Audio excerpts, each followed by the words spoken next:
السلام علیکم فرینڈس، امید ہے آپ سب لوگ خیریت سے ہوں گے۔ آج میں آپ کے لیے لے کر آئی ہوں سندھ ٹیکسٹ بک بورڈ کی اسلامیات کی کتاب کے کچھ امپورٹنٹ MCQs جو آپ کے پیپرز کے لیے بہت زیادہ معاون ہوں گے۔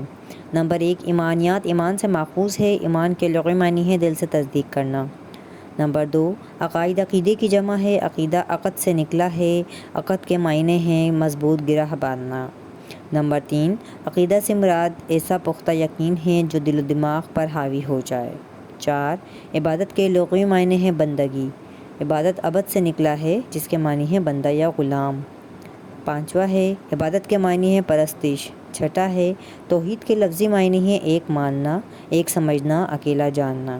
نمبر 7 ہے ہجرت مدینہ کے بعد مسلمانوں کو اللہ تعالیٰ کی طرف سے مسجد میں باجماعت نماز پڑھنے کا حکم دیا گیا۔ یہ تمام MCQs میں نے اسلامیات کی کتاب سے ہی اخذ کیے ہیں جو آپ کے PST اور JEST کے پیپر کے لیے کافی معاون و مددگار ثابت ہو سکتے ہیں، کیونکہ اس طرح کے سوالات ہر طرح کے پیپرز میں آتے ہیں، چاہے وہ SPSC لے رہی ہو یا پھر FPSC۔ اب ہم چلتے ہیں اسلامیات کے سیکنڈ پارٹ کی طرف۔ 8واں ہے حضرت عبداللہ بن زید کو خواب میں اذان کے کلمات و ترتیب سکھا دی گئی۔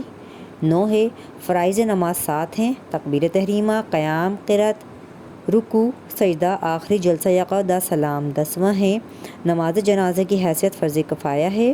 11واں نماز جنازہ میت کے لیے ایک قسم کی دعا ہے جو نماز کی شکل میں کی جاتی ہے۔ 12واں نماز جنازہ میں رکوع اور سجدہ نہیں ہوتا۔ 13واں حج کے معنی ہے زیارت کا ارادہ کرنا۔ 14واں حج 5واں اہم رکن ہے۔ 15واں سن 10 ہجری میں ہمارے نبی نے ایک مرتبہ حج کیا۔ 16واں سعی کے معنی ہے دوڑنا۔ 17واں حج مسلمانوں پر 9 ہجری میں فرض ہوا۔ 18واں حج کے 3 فرائض ہیں: احرام، وقوف عرفات، طواف زیارت۔ 19واں ہے سیرت کے معنی ہے راستہ اور طور طریقہ۔ اس صفحے پر موجود کچھ سوالات ایسے ہیں جو کہ بہت ہی زیادہ ضروری ہیں، جیسا کہ میں نے آپ کو بتایا سن 10 ہجری میں ہمارے نبی پر ایک مرتبہ حج فرض ہوا، تو یہ جو ہجری تاریخ ہے یہ پوچھی جا سکتی ہے کہ کون سے سن میں ہمارے نبی نے ایک مرتبہ حج کیا۔ اس کے علاوہ حج مسلمانوں پر 9 ہجری میں فرض ہوا، یہ بھی بہت زیادہ ضروری ہے۔ شکریہ۔